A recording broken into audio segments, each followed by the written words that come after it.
In today's video, I'll show you how to securely log out of your TradingView account.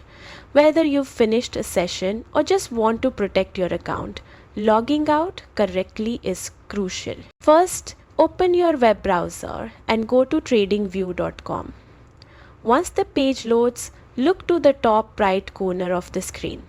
Here, you'll see your profile icon, which may display your profile picture or just your initials. Clicking this icon opens a drop-down menu with all your account options. Among them, you'll see Logout. Go ahead and click it. You'll then be securely signed out of TradingView. To confirm the site, will redirect you to the home page or login screen, indicating your session has ended. This ensures your personal and trading data are safe. Pro tip: if you're using a shared or public computer, always log out and close your browser to protect your privacy. And that's it. Logging out of TradingView is quick, simple, and keeps your account secure. Thanks for watching, and don't forget to like and subscribe for more TradingView tips and tutorials.